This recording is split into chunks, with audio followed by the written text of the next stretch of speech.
All right, folks, so let us get back on track after my two sort of presidential hopeful videos, which are not typically what I post on the channel.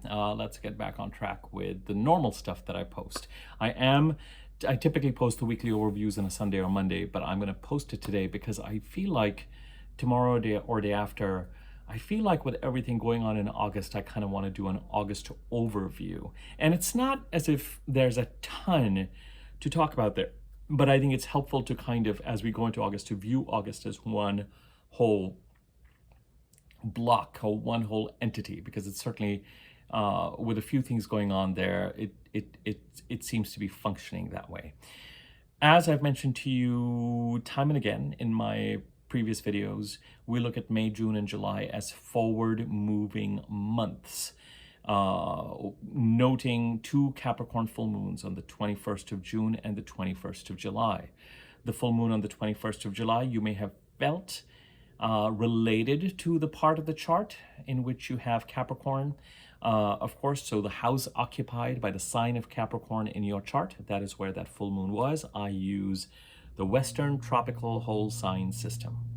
Okay, so the full moon in that part of the chart, we had one in the very first degree of Capricorn, and on the 21st of June and on the 21st of July in the very last degree of tropical Capricorn. And for people who follow sort of Western astrology or day-to-day astrology and not Jyotish or not sidereal, and if those words mean nothing to you, then just keep listening to me and don't get too...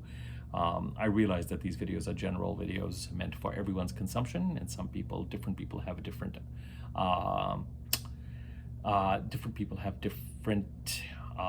levels or amounts of understanding of various astrological related matters. But with the second Capricorn full moon on July the 21st, you could also have very keenly felt something Piscean, because as I've mentioned to you before, 2 months before the lunar eclipse, I often find that the week before and after July the 17th, or for those who would much rather track it as the week before and after the full moon, 2 months before the lunar eclipse, there are resonances related to that eclipse. And the eclipse, the Pisces eclipse on September the 17th, is conjunct Neptune.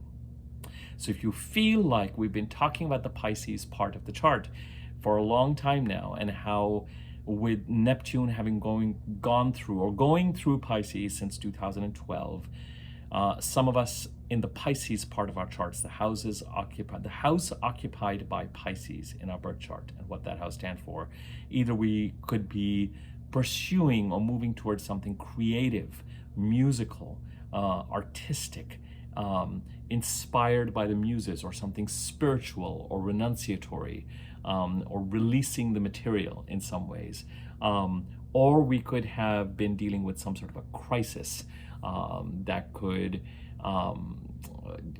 again, involve needing to release something, but can often with Neptune come with theft or deception or gaslighting or lying or those kinds of things. And when you look at the 21st of July full moon, gauge and see, did you feel it more in the Capricorn part of the chart, or did you feel it more, strangely enough, in the Pisces part of the chart?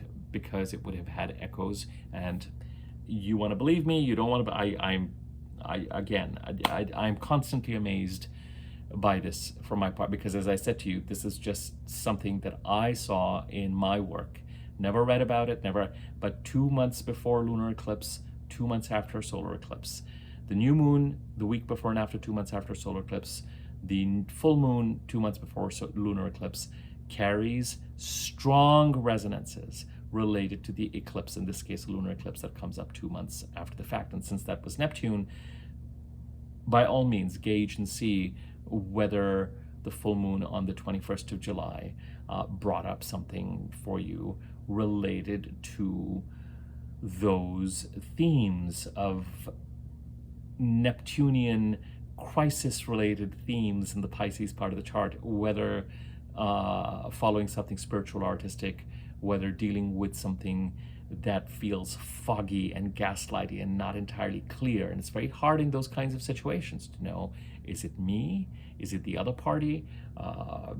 Typically, someone is not always consistently clear or detail oriented, but then our perception of them and the issue at hand can also become totally cloudy, which is also very classically Neptune, which is not everything has to be foggy, not everything has to be deceptive, not everything has to be false.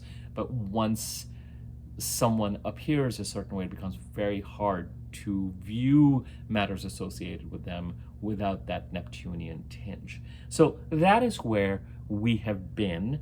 We are making our way through the week after a full moon. So you could have found yourself hopefully rather productive till about, I would say, August the 1st, August the 2nd. It is still time for forward movement. August the 4th, we have the Leo new moon. But more importantly for me, as I share this, August the 4th, Mercury goes retrograde. And I would say that by August the 2nd or so, we will see those Mercury retrograde themes intensify. And that is now, we're commencing the next week, the week ahead overview that this video is about.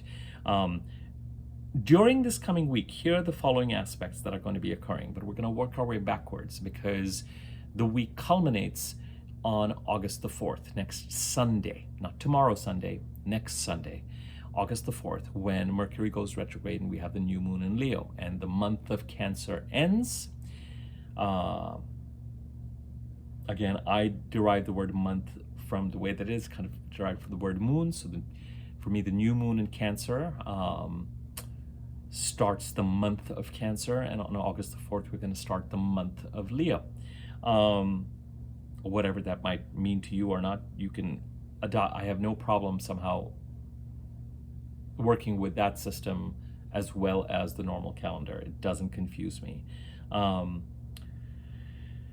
Sort of July and August in Cancer and Leo for me don't have to mean the same thing. Now, here are the aspects that are coming up. Last week's weekly overview ended with Chiron going retrograde yesterday. There were no aspects occurring over the weekend. On July the 30th, this is the first of next week's aspects. Again, we have some glorious aspects next week, but we still have that fly in the ointment of Mercury going retrograde. So I'm going to integrate all that for you. We have Venus trining Chiron, Venus in Leo trining Chiron in Aries on July the 30th. And today is July the 27th as I do this. So the 30th would be Tuesday. I don't think I'm crazy. Yeah, it would be Wednesday. 27, 28, 29, 30. No, it's Tuesday. Hello, July the 30th, Tuesday. Okay.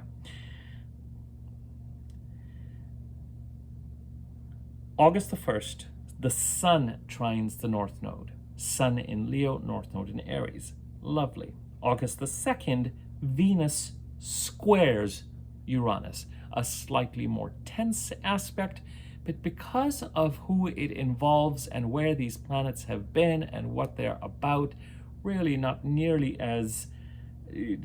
It's okay. We'll make it through it. It's exciting in its own way. August the 3rd, Mars trines the South Node. So let's just go through these again. On the 30th of July, Venus trines Chiron. Venus in Leo trines Chiron in Aries. On August the 1st, the Sun in Leo trines the North Node in Aries. On August the 2nd, Venus in Leo squares Uranus in Taurus. August the 3rd, Mars in Gemini trines the South Node in Libra. On August the 4th, Mercury goes retrograde, and we have the new moon in Leo, and Venus enters the sign of Virgo.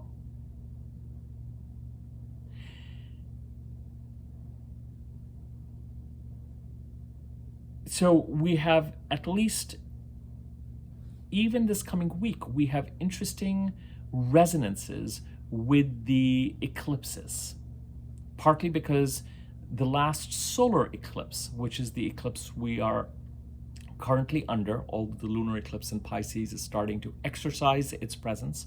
We're starting to feel its presence. But the solar eclipse we're under till October the 2nd, where we have our next solar eclipse, is the one that occurred on April the 8th, I believe, which was a solar eclipse in Aries that conjuncted Chiron to the minute. So the fact that Venus in Leo is trining Chiron, Venus in Leo is squaring Uranus in Taurus, as I've mentioned to you before. Aries and Taurus, till very recently, and even to some extent currently, is where our development, our growth, the exciting opportunities are, the direction where we want to go. If there's an arc that we've been trying to pursue since April 19th of last year, 2023, to the end of the first week of June of this year, it follows the Aries North Node eclipses.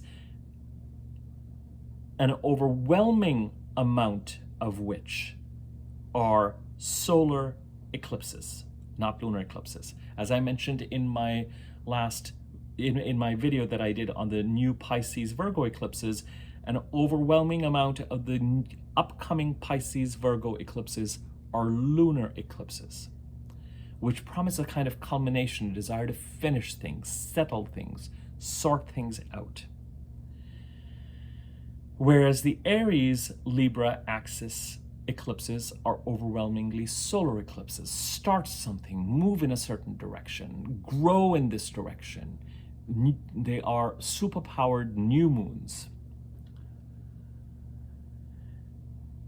Venus traveling through Leo, this being Venus's last week through Leo.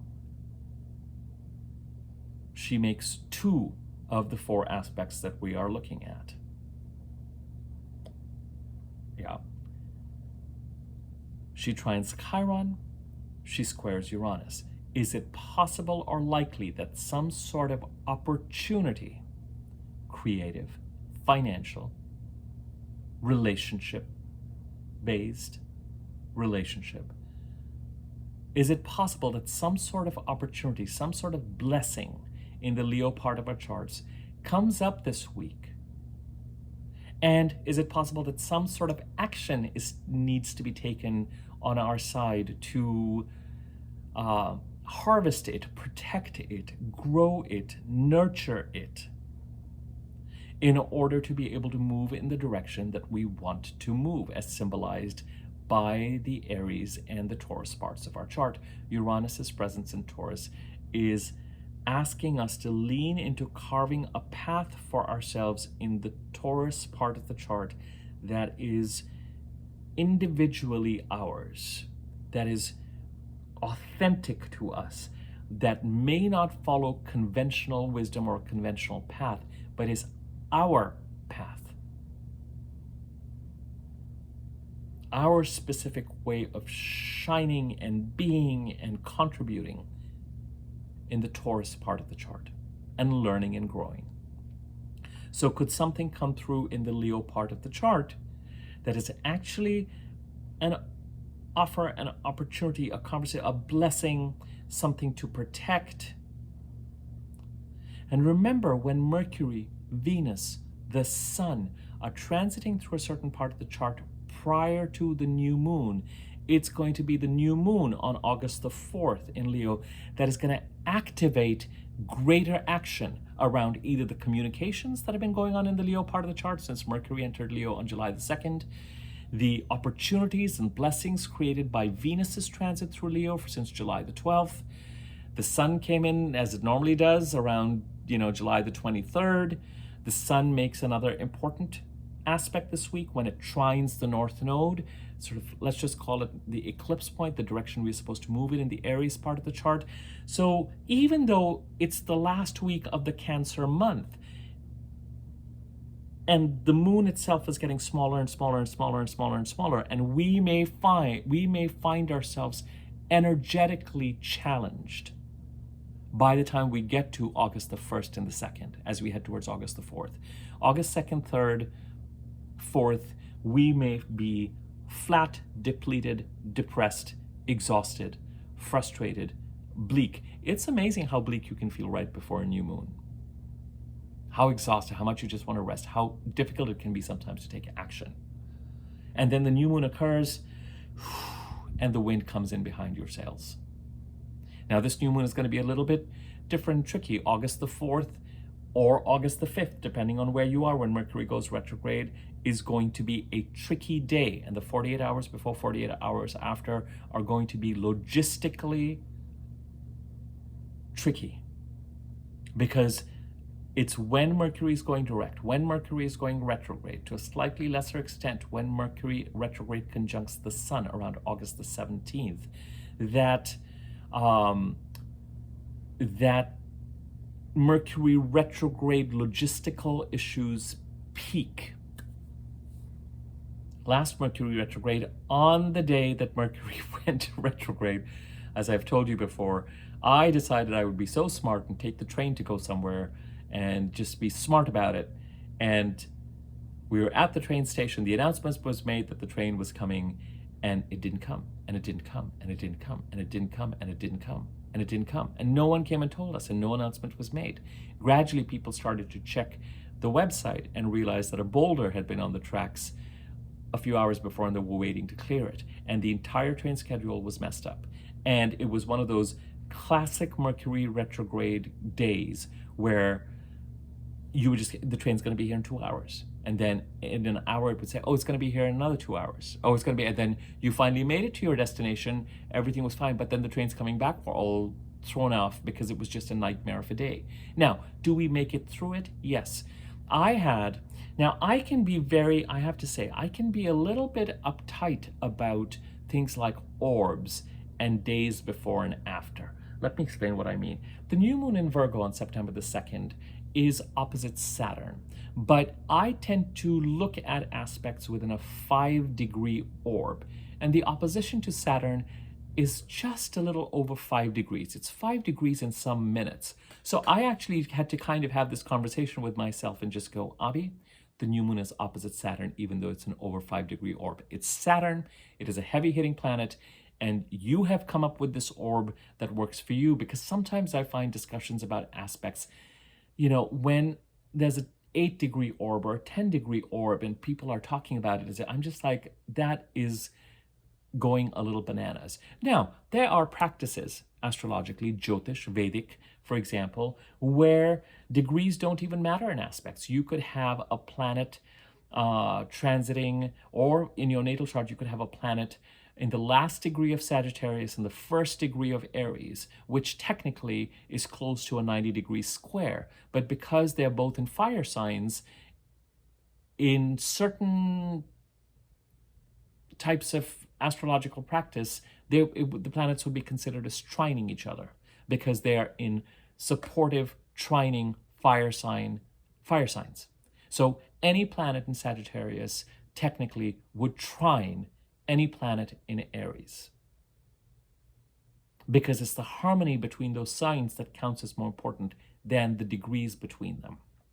Contemporary Western astrology very much relies on degrees. So you could have a planet in the very last degree of Sagittarius and the very first degree of Aries, and they would be squaring each other to the, because they would be close to 90 degrees. Now, so this was my way of saying, in something like that, the orbs don't matter at all. The other thing that I can become a little bit draconian about is, Mercury retrograde, we'll really primarily feel it 48 hours before and after. I had an interaction with someone yesterday that was classic Mercury retrograde. It was just sublimely bananas. And I hope to God they know what they're talking about. Because, we're trying to deal with some kind of a refund type situation. And I'm just like, okay, you seem to be very confident and clear this is going to work out. Let's just make sure this doesn't turn into one of these situations where hours are spent trying to fix something. Now, whatever it is that is trying to be done here is taking place over a week before Mercury goes retrograde. This is the other thing that I've been trying to also explain is, as we become more and more aware of Mercury's shadow periods, and Mercury's shadow period for this retrograde started, I'll give you those dates again, July 16th So July 16th to August 4th. And then when Mercury goes direct, it's going to be in its shadow degrees till September 11th. And for those of you who are not familiar with this, Mercury going direct, retrograde simply means that to our eye, to our naked eye, it's going to look like it's going backwards. This happens because the orbits around the sun, the planets move in such a way, it's like two buses going side by side. And then all of a sudden one bus, which is still moving forward, starts to move slower than the other planet. And so it looks to this planet that that planet is going backwards. It's not really. But the degrees to which to us Mercury looks like it's going direct and then retrograde and direct, those degrees that it's going to go over 3 times are kind of called its shadow degrees. And Mercury started 21 degrees of Leo to 4 degrees of Virgo. Started that process on July the 16th, goes retrograde August 4th, goes direct August 28th, leaves the shadow degree September the 11th.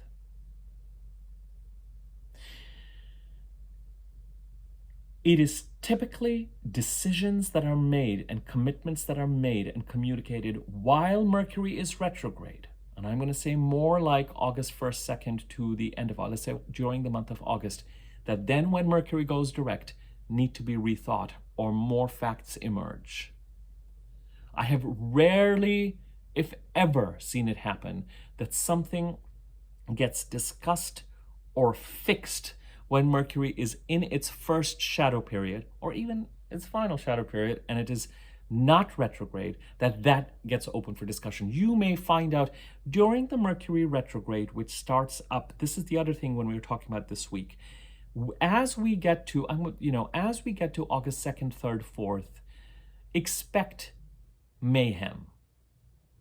And then just expect to be pleasantly surprised if everything goes according to plan and you don't experience delays, you don't experience technological breakdowns, you don't expect transportation issues, your bags aren't lost, you didn't show up somewhere at 6 p.m. when the invitation said 6 a.m., you didn't read an email 3 times and still forget some detail or something along those lines, and the chaos that ensues.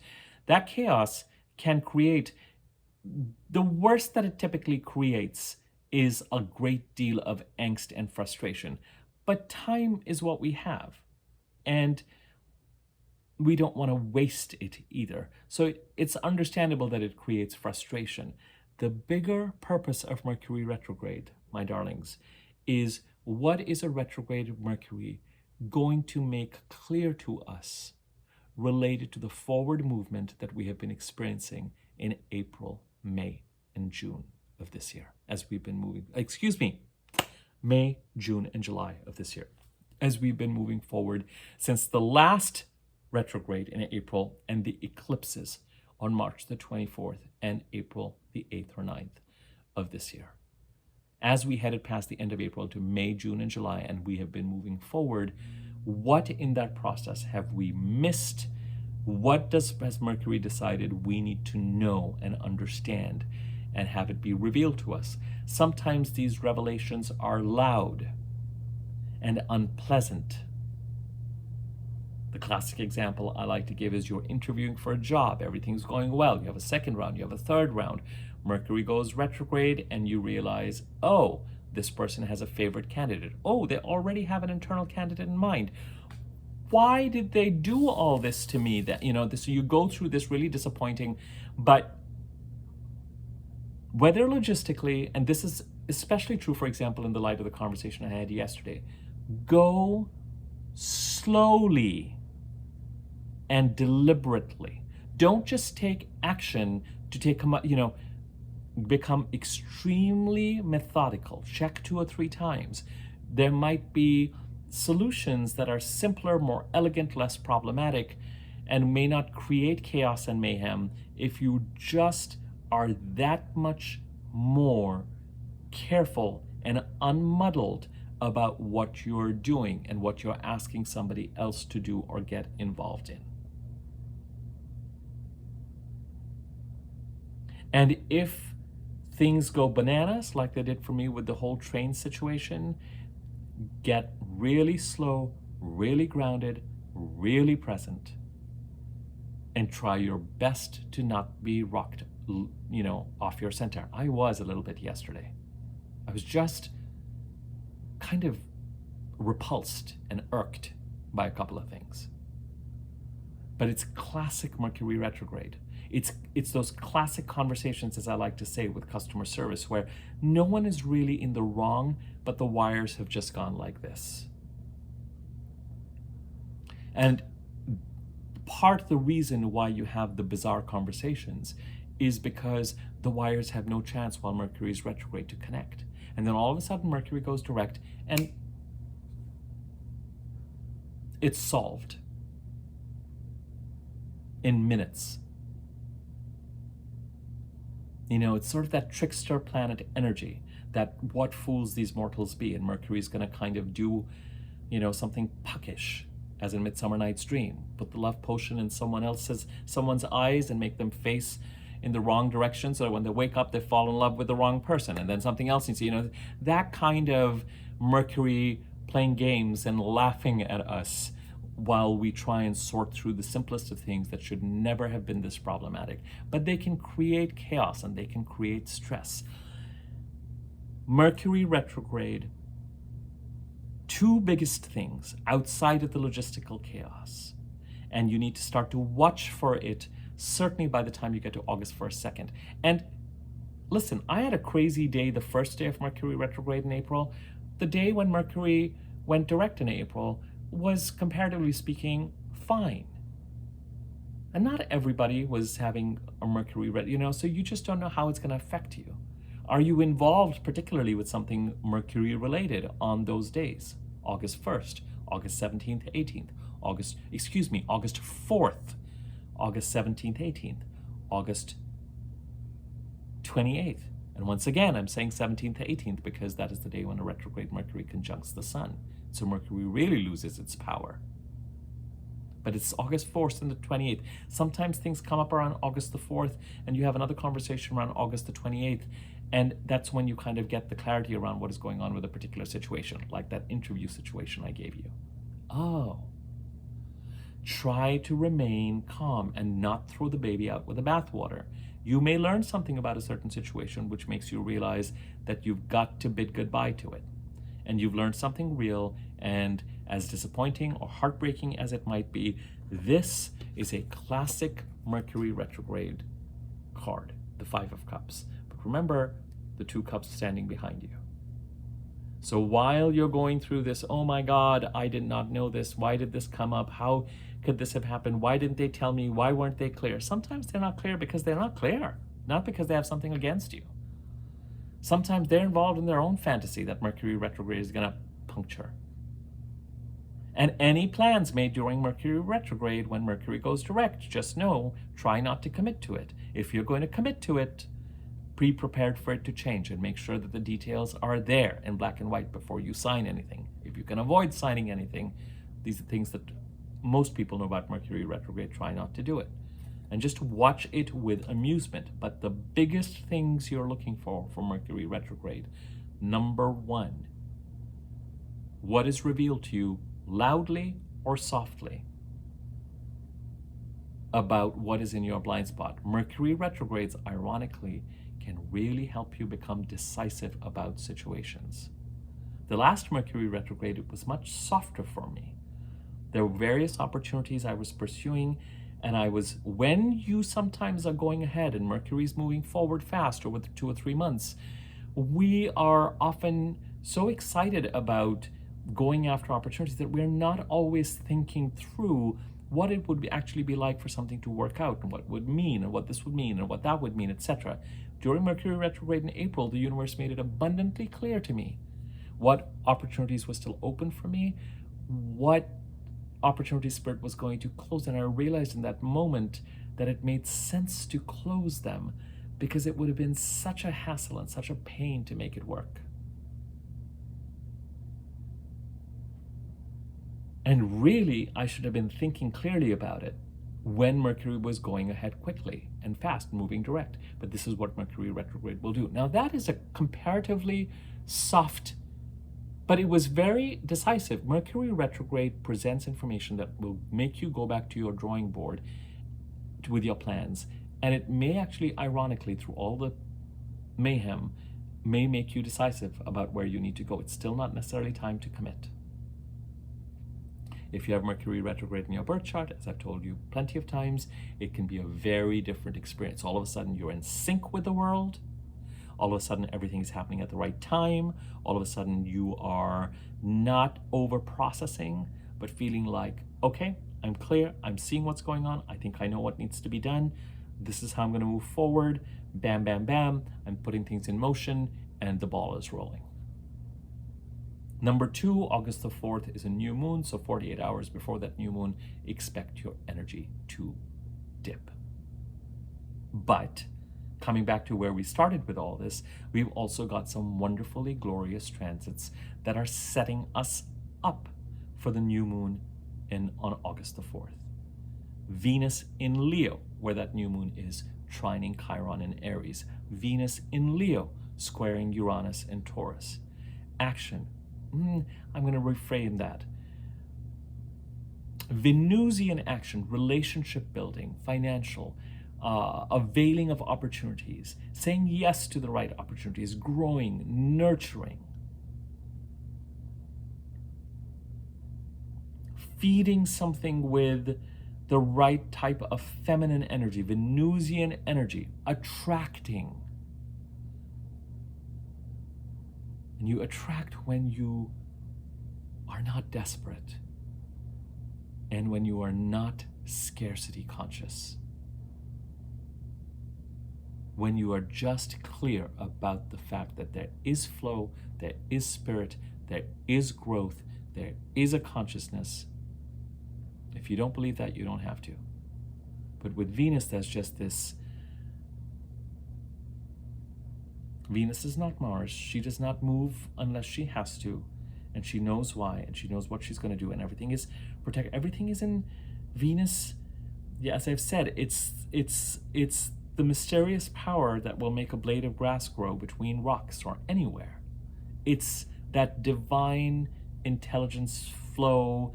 It's just, you don't push. There's no chasing. That paradigm does not even, there's just, you can call it self-confidence and comfort in one's own skin. You can call it trust. You can call it faith, but it's a knowing. A knowing. And those of us who are over a certain age know and have experienced when the right thing comes along, when it's something that we're meant to do, as long as we show up for it, it just pulls us through. And those things that we're banging our head, you can do it all you want. Being prepared, being ready, meeting opportunities at their energy. Not putting them above us so that we're chasing and hankering after them. But in a very practical term, Venus in Leo could bring in the Leo part of the chart something. Relationship, financial, relationship-oriented, financial, Venusian-related, luxuries, beautification, expenses. But I don't, when it's where it's making the trines and the squares is actually making me think that there's an opportunity that could come up and grow this week, that then action needs to be taken on after August the 4th. Just remember with that August the 4th new moon. Virgo, Mercury does not rule Leo. The Mercury retrograde isn't gonna, but what the Mercury retrograde is gonna do with that Leo new moon is that it's very likely that things related to the month of Leo, August the 4th to September the 2nd, will likely get going with greater clarity after September the 2nd. So the things that we would expect to happen during a new moon period, it may be that action is being put in a certain direction, but we also expect during the month of something, like the month of Leo, when Mercury is direct and Venus is direct and Mars is direct, to be able to harvest and receive and focus on something. That harvest is likely going to occur only after Mercury goes direct and starts to gather momentum again. Mercury has been in Leo since July the 2nd, and Mercury, currently in Virgo, is going to come back to Leo after it goes retrograde and will continue to spend a fair amount of time there into September.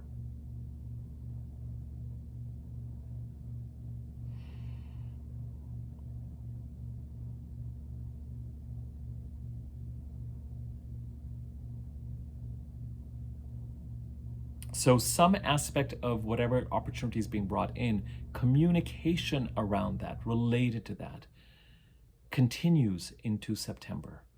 And we get to harvest and experience. August is a month where action will occur, but there's a big pause on it. And there's a need to really pay attention to what is being revealed to us.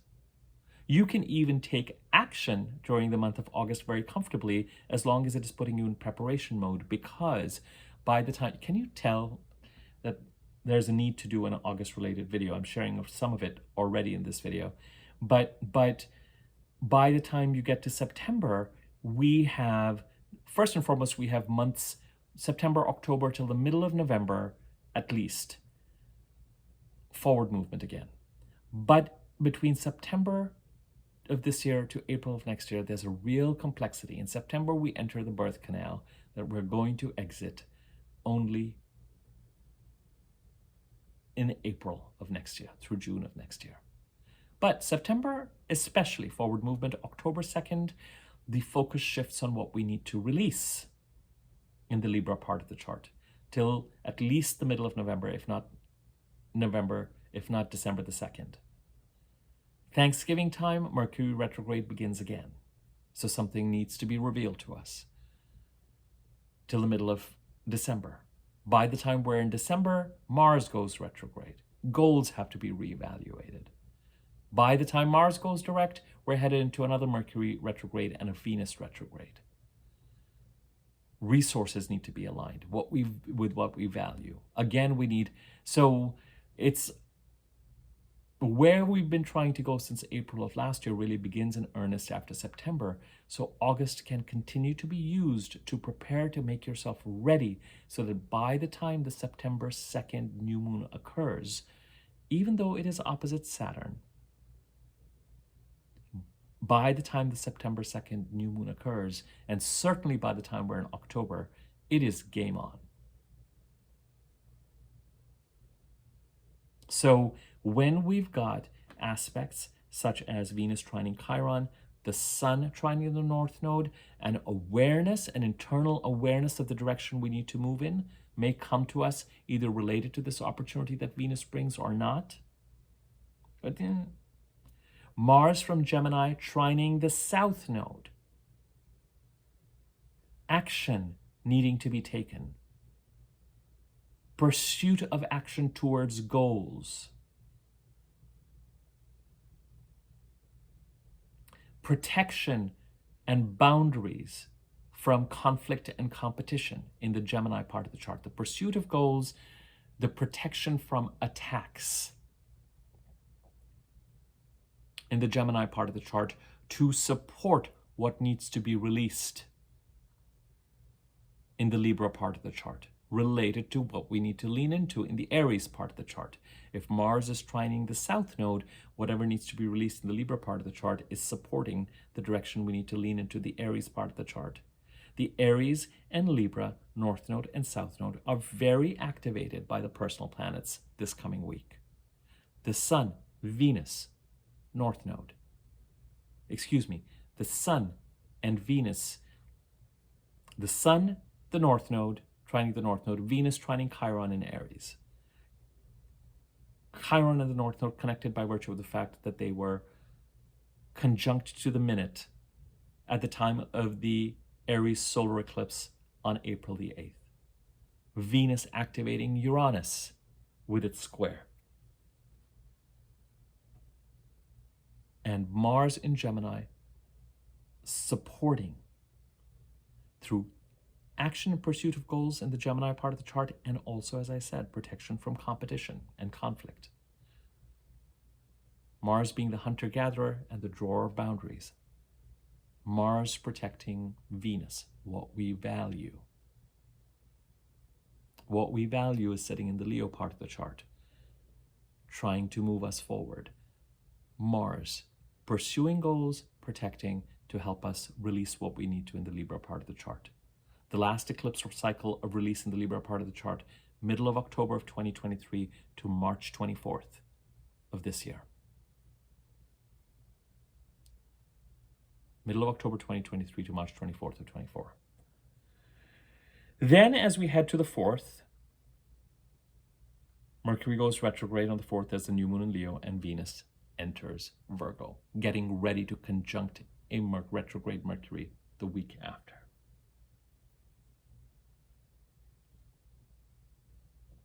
The other thing about Mercury retrograde, it affects and slows down matters related to the houses that it rules. Another thing with Mercury retrograde, look at what aspects it is about to make in your chart before it goes retrograde. There's a reason why it's pulling back before it does that. It's less about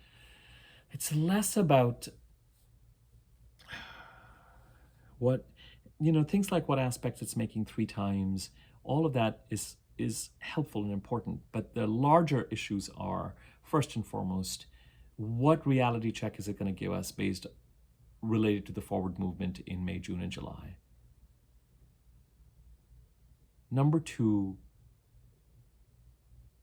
remember that on August the 17th, 18th, we're going to end a communication cycle related to the Aries part of the chart and start one related to the Leo part of the chart. And Leo as a sign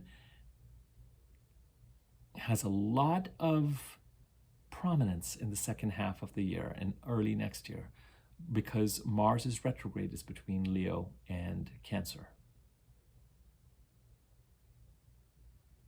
And we have a Mercury retrograde that spends most of its time in Leo.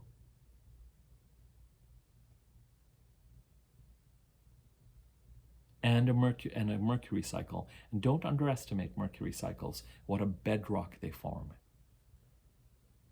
between the middle of August and into December.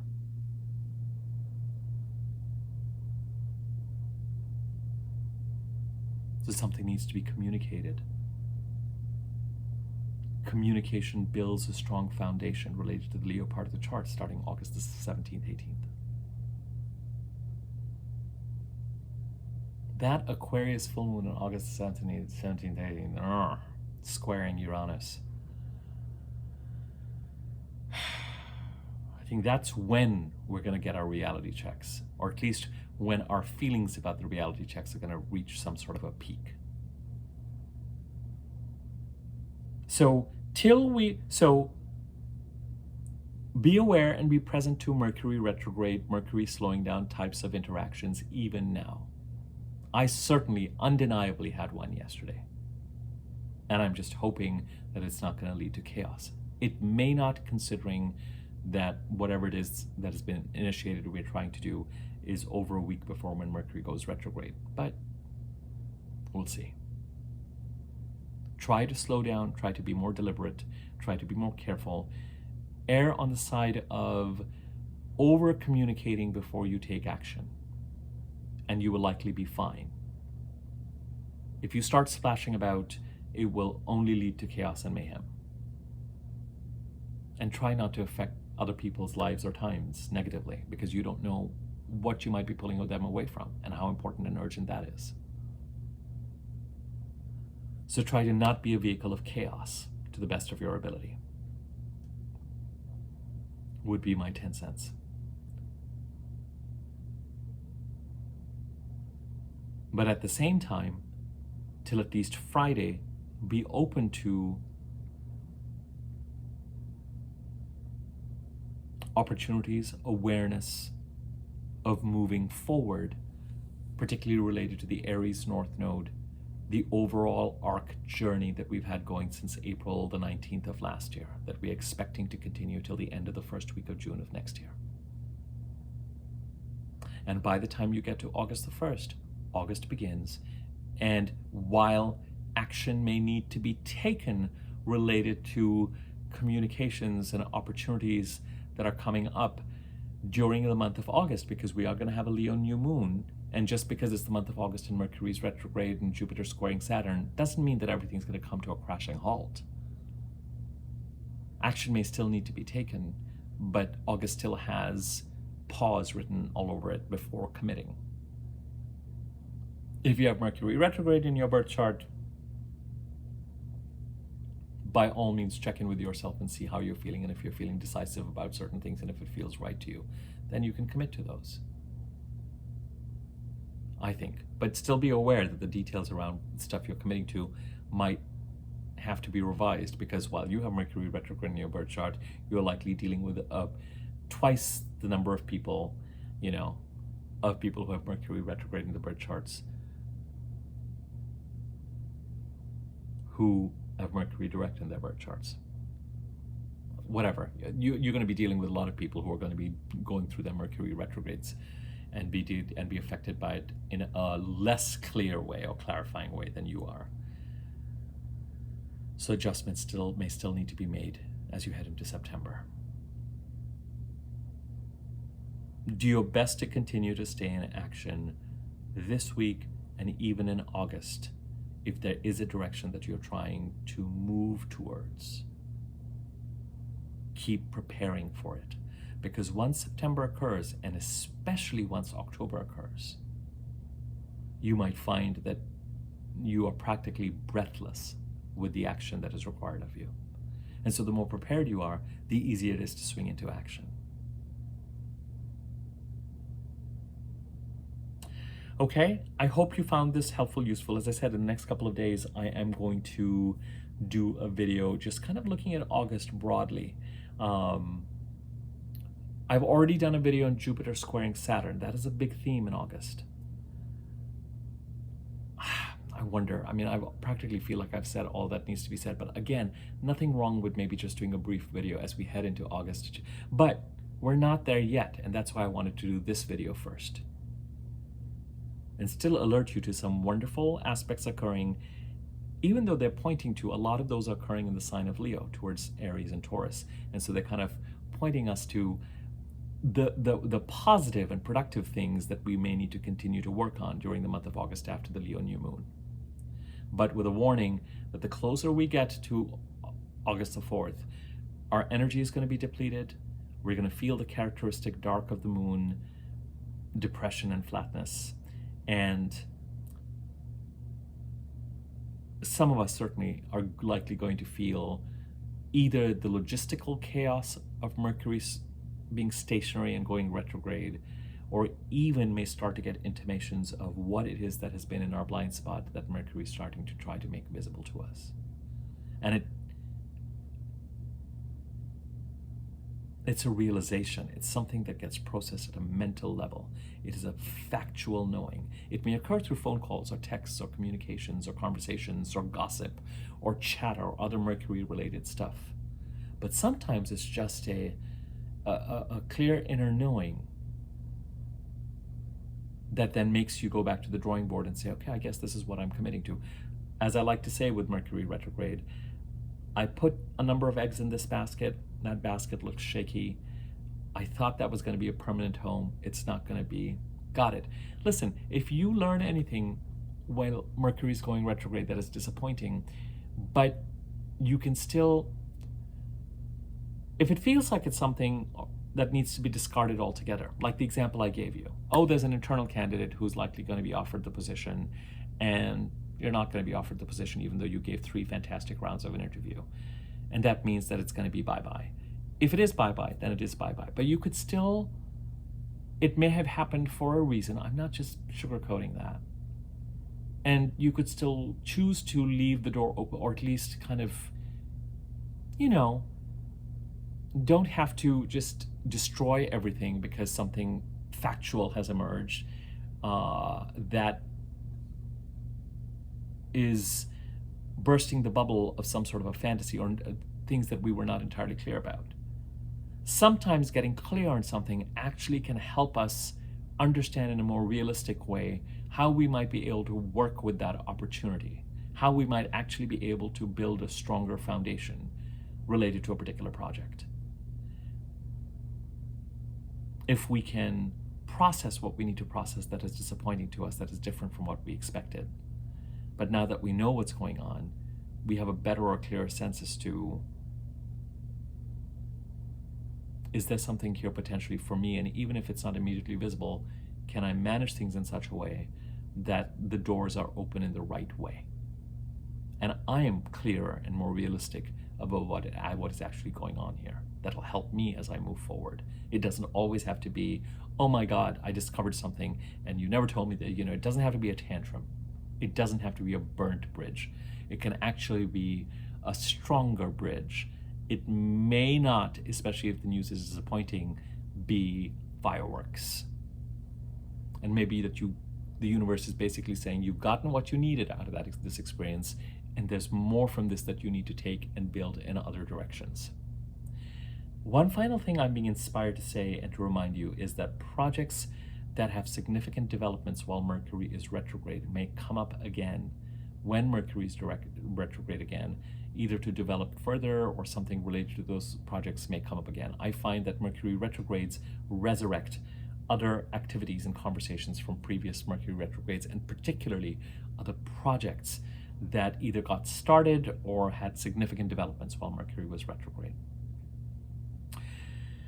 If you would like me to take a look at your birth chart and give you a reading or make an easy to read version of your chart for you, my contact information is in the description box below. Please email me there and I can give you information about rates and offerings. There's a thanks button. You can use that thanks button to contribute to the channel. Feel free to comment or like on the video. If you found it useful, please feel free to share or give information about the channel. It helps grow the channel. The likes and the comments help circulate the video, as long as you feel comfortable doing it. My thanks to everybody who does, and to the community that has built up, that has always been there with the channel, but especially has continued to build up over the past few months. Anyway, my thanks to the folks who do that and comment and just kind of support the channel in various ways. If you are viewing this through social media, and even if you're not, and if you're not subscribed to my YouTube channel, subscribe to it and click the bell icon next to the subscribe button. There's a wiggly bell on top. If you click on the wiggly bell, you'll be notified whenever I do new videos. And I will no longer be posting these videos on Facebook and Twitter after the end of this month. That'll be interesting to see what that might do to my viewings, but I do kind of want to claim those spaces again, and I kind of want to be a little bit more off social media. And I think that's it, based on all my end of video spiel. Have a great week. There's some lovely stuff going on here, and just try to put Mercury retrogrades happen every 3 months, and there are bigger arcs and bigger stories developing. So pay attention to how the Mercury retrograde is informing you in relationship to those bigger arcs. And it's still clear for me with regard to taking action till at least August 1st or 2nd, in my humble opinion. And even beyond that, as long as you're not initiating or starting something completely. It's interesting, if you are going to be continuing, you can actually, while Mercury is retrograde, August the 4th to August the 17th to 18th, as long as it's related to this kind of Aries communication cycle, even during that time, you can take action as long as it's connected to that overall arc to put finishing touches on something and to complete something. I'm going to develop that more when we talk about the August video. I will leave it at this, more to follow. Thanks. Take care.